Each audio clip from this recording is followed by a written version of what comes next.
Spider-Man No Way Home. Do you just like it because of nostalgia, or is it actually a structurally good movie? Today we're going to be reacting to a video by Elvis Menezes, and I apologize for pronouncing that incorrectly, but apparently No Way Home gets worse every time you watch it. As somebody who loves No Way Home, it's one of my favorite Marvel movies of all time. I thought this would be a very interesting video. Hello everybody, welcome back to another video. If you are new here, my name is Kyle. I am your guy with many YouTube channels. Guys, links to the channel and the original video will be in the description, pinned comment down below. Check it out, let's watch this video together. It's December 2021. Spider-Man No Way Home has just released in theaters, and everyone is loving it. And Fortnite Chapter 3 Season 1, by the way, and the vibes were just overall one of the greatest times in history. One of the times where the world came together was for Spider-Man No Way Home. Critics are loving it, audiences are loving it, and Marvel and Sony's bank accounts are definitely loving it. Again, man, it was a special time. Everybody was talking about this movie. I miss it, man. If there was like, you ever watch those movies where it's like, okay, I wish that I could see that for the first time again and just like erase my memory from the movie. I want to go experience this one more time. This is absolutely one of those experiences that I would want to relive. The film is being hailed as one of the best Spider-Man films, and maybe even one of the best comic book films, period. That's great. Now, it's important, and this is why I wanted to react to this video, because I am somebody who, this is one of my favorite movies of all time. I still think Avengers Infinity War tops it, but this might, for me personally, it might be better than Avengers Endgame. Thank you. But then, something starts to change. A few months after the film's release, the narrative around the movie was different. Fans were revisiting the film, and some people were beginning to turn on it. Yeah, and I don't even want to say some people. I think it's a very, very popular thing to do now, and it's understandable. Like, it really tugged on like our nostalgia strings, right? I still personally don't care about that. I think just because it's tugging on my nostalgia, I don't think it makes for a bad movie. Did I enjoy the experience? Yes, I did. Do I enjoy the rewatch? Yes, I do. That's all there is to it for me. The new narrative? That in hindsight, No Way Home was actually a lazy, cheap, nonsensical, sloppily made, plot hole-ridden, nostalgia-filled cash grab designed to make its audience clap like seals as it bounces from cameo to cameo, leading to the eventual destruction of cinema. I thought it was a good story as well, man. Like, the way that it all kind of came about with, like, asking Doctor Strange to erase the entire world could have been written better, but other than that, I thought it was okay. Whoa. So, what's the actual truth here? Does No Way Home get worse every time you watch it? Well, That's a little complicated. when I first watched No Way Home, I remember really liking the entire film, from start to finish. But upon rewatch, it's become clear to me that the first half of this film is significantly weaker than I remember. Well, okay. The problem is the later half of the movie is so good that you can only look at the first half of the movie and kind of think, okay, well, we're just waiting for the new Spider-Man to come. But I still enjoyed it. I enjoyed Doc Ock's appearance. I enjoyed just the regular banter with Peter and Flash. I enjoyed seeing Aunt May. Like, I enjoyed just watching Spider-Man as we do. And I think that really comes down to one primary reason: novelty. Hello, Peter. For me, the first half of No Way Home was definitely carried by just how cool and exciting it was to see the return of so many familiar faces. The return of Doc Ock, Green Goblin, Electro, Sandman, Lizard. We even got a little Daredevil in there. But that makes for a great experience, in my opinion. I don't think that any of that makes it a bad movie. It was an enjoyable watch, and again, in my opinion, and we can all have different opinions on this, I respect you either way, like no matter what you think about this movie, because I definitely understand the critiques to this movie. I don't care. I don't care that like they were just trying to get me to get all excited to see Doc Ock again. I don't care. I enjoyed it. Like, I thought it was great. Even though the first half doesn't have the emotional stakes and weight that the film eventually gets to in the second half, it was still able to get by on the thrills of its novelty. God, this is so cool. But here's the thing about novelty. It gets old. For example, when I watched Doctor Strange 2 for the first time, when John Krasinski showed up as Mr. Fantastic, I literally yelled. No, not like that. It was more of a... Now, I kind of get where he's going to go with this, okay? Well, let me get this off. And I don't even... But the problem is, novelty wears off the more you watch the movie. If you were to watch Spider-Man No Way Home like 10 times, it's not going to hit nearly the same as the first time. It goes the same for every single movie. He could go the route of like, okay, well, if they do the multiverse thing is getting old. Doctor Strange doing it didn't hit the same as Spider-Man, things like that. I get that, but it doesn't make Spider-Man No Way Home any less good in my opinion. You know why I was so excited? I think I was just shocked that they actually did the fan cast that everyone was talking about. But then I watched Doctor Strange 2 again just a couple weeks ago, and when John Krasinski showed up, guess what I felt? Nothing. And in that way, No Way Home is definitely in a similar boat. With the novelty removed, I kind of find myself just waiting to get to the second half. Really? I disagree with that. Like, the novelty will wear off but the problem is, it's like describing a horror movie and just like, you know that the jump scare is coming. You don't jump at the jump scare anymore. I feel like it's kind of the same thing, to be honest. As the story here, similar to the first two films in his trilogy, feels pretty lightweight when it comes to the emotions and sincerity. Something that, interestingly enough, was never an issue for the Tobey and Andrew films, regardless of their flaws. And while I think a lot of people initially let some of the flaws of this movie slide, with the nostalgia glasses now firmly removed, there's some things that definitely stick out as not the best. I don't know where he's going to go with this, but the only thing that I absolutely agree with is, hi, Dr. Strange, I was wondering if you could just erase the entire world so I can get into college. Again, I don't hate it. I don't care, but like, they could have figured something better than that. For starters, the setup for this film makes no sense. The basic premise here is that Peter Parker can't get into college, so the game plan is to try and brainwash the entire world. But I feel like also, like, the movie had that, like, funny feel to it, where it's like, hey, Doctor Strange, can you please erase the entire world? I'm Peter and I want to get into college. And then it just, like, made for some fun scenarios after that. I liked the comedic bits that came with it, too. Then the spell goes wrong because for some reason these two goofballs don't discuss how the spell works before casting it. And on top of that, somehow this spell going wrong is so damaging that it's able to break open the multiverse. That is the weird part, too. But I will push back on this just a little bit and saying I like the fact that it's so stupid because Peter's still, I don't know what age he is in the movies, but he's still very young compared to somebody like Doctor Strange. Like, I'm almost sure it was this movie. There was at some point Doctor Strange said, sometimes I forget that you're just a kid. I'm almost sure it was in this movie, or maybe it was in like Infinity War or something like that. Regardless, it doesn't really matter. Peter is still a kid, and he might just be so worked up about college and his friends that he's not thinking about, okay, well, not everybody. Like, I actually kind of liked that from Peter. I'm sorry, what? This whole thing forces these guys to act completely out of character and makes literally no sense whatsoever. And Doctor Strange, a little bit out of character. Peter, I disagree with. It's frustrating because what it leads to is pretty awesome.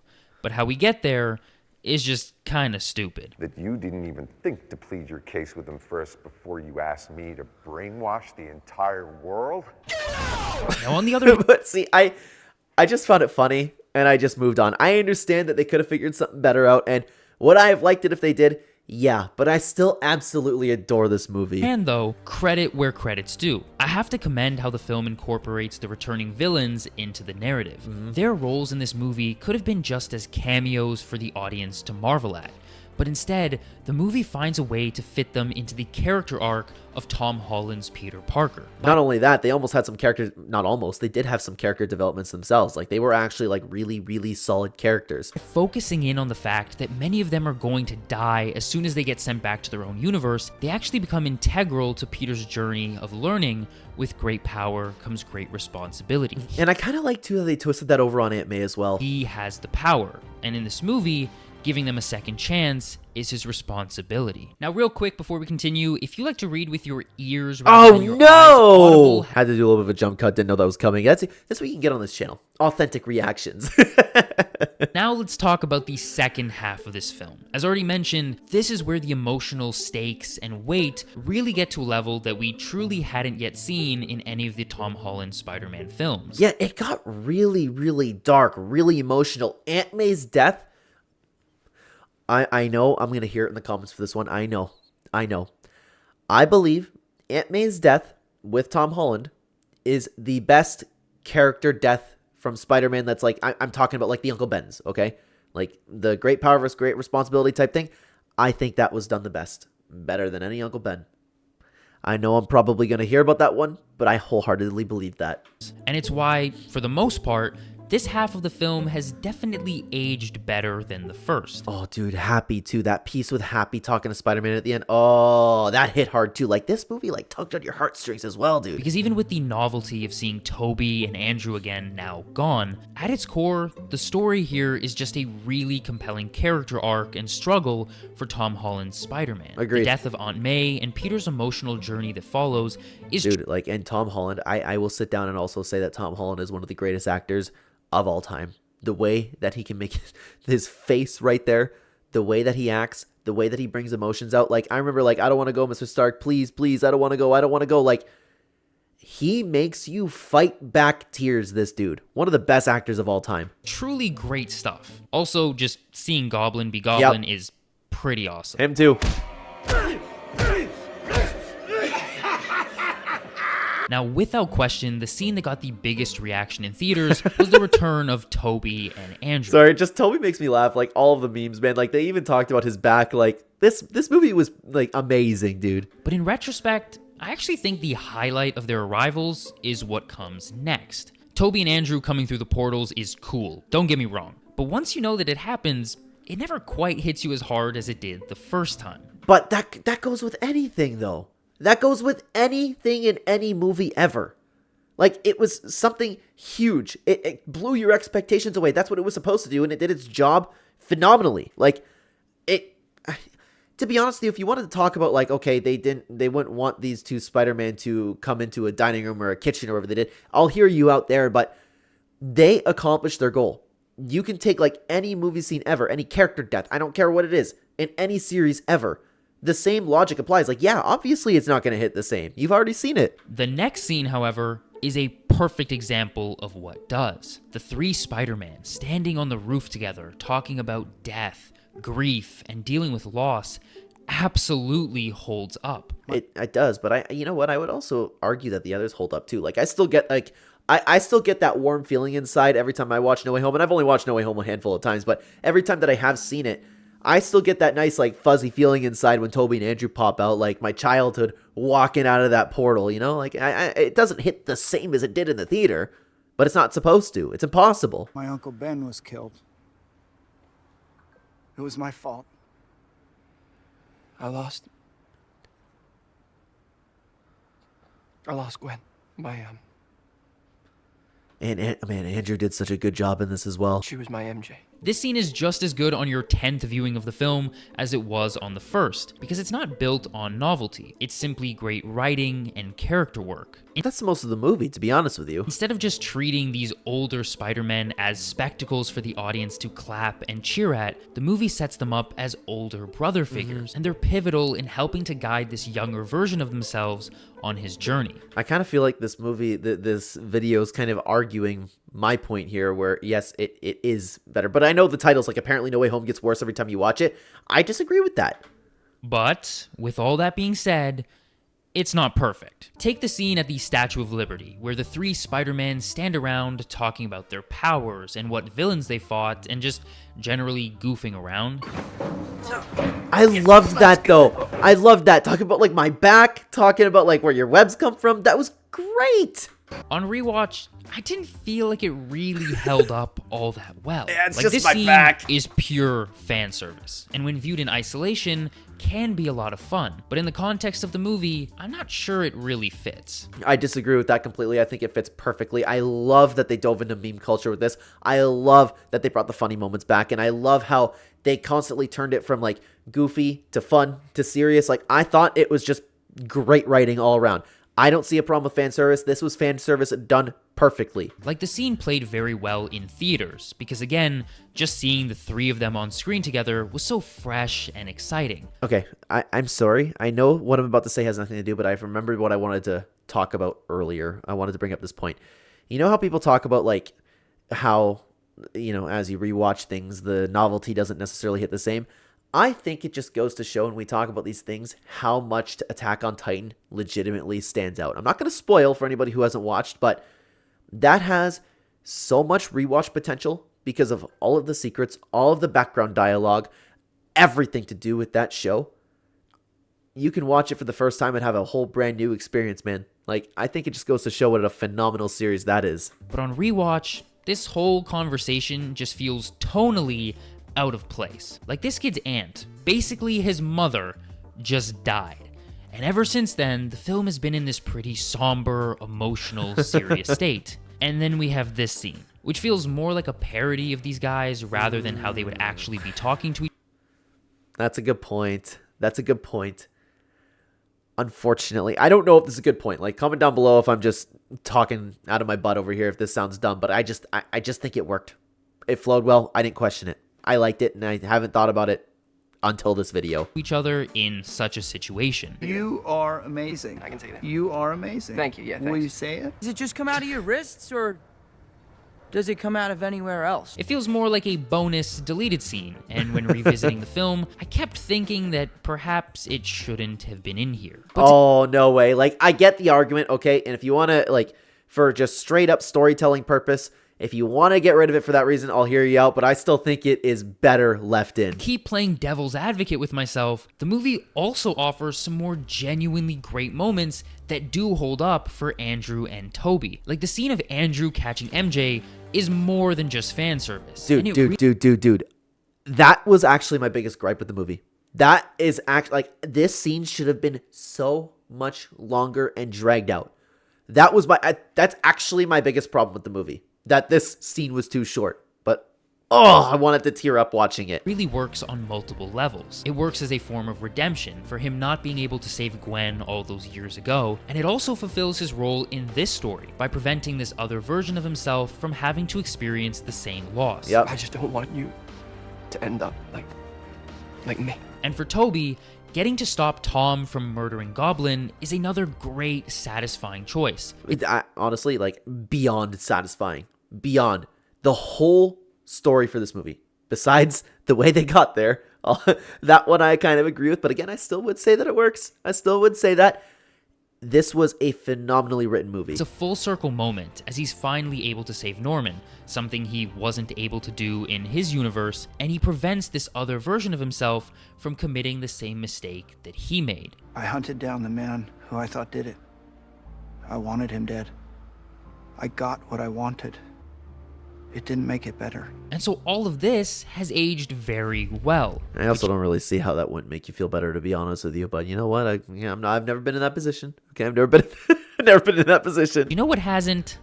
The final spell. Now, when the movie first came out, I kept trying to find ways to justify this and make it work, but in reality, it just doesn't. Seemingly, Doctor Strange cannot cast a spell to make everyone forget that Peter Parker is Spider-Man, but he can cast a spell to just make them forget Peter Parker altogether. I never thought of that. Good point. Good point. Okay, so Doctor Strange is the problem.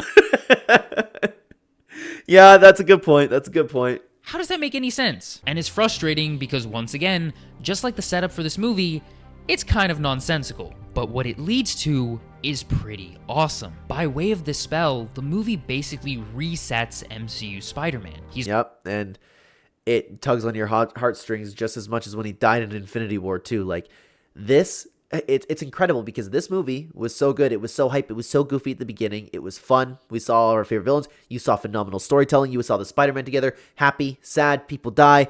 And then it leaves you just flat out depressed. After experiencing the highest of highs you possibly could in a movie, this movie leaves you walking out depressed.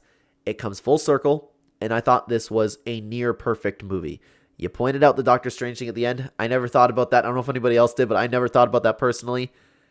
But the movie was so good, and the delivery right here, like he's talking about, was so good that I don't care. He's all by himself in a little apartment, ready to be the friendly neighborhood Spider-Man that we know and love. His sacrifice at the end of this movie is one of the most Spider-Man things that Spider-Man has ever done on film. And look at his face, man. This dude is such a good actor. In case you're wondering, yes, this absolutely holds up. I mean, as long as they don't have him regress in Spider-Man 4. Oh no, oh no, oh no, oh no, I didn't know that. Oh no.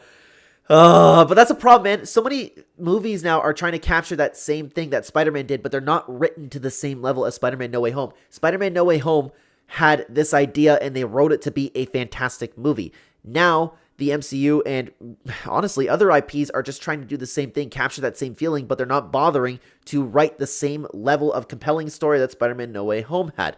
That's why it's not working, and that's why people hate it. But those are just my thoughts on No Way Home. Let me know yours down in the comments. Subscribe to the channel, but I loved it, man. I absolutely loved this video. I thought it was great. Now, guys, again, the links will be in the pinned comment description down below, but if you are already subscribed to that channel, why don't you check out this video on screen right now, ranking all of the greatest moments from the Infinity Saga in the MCU. I would love to have you over there. Thank you very much for watching. Take care.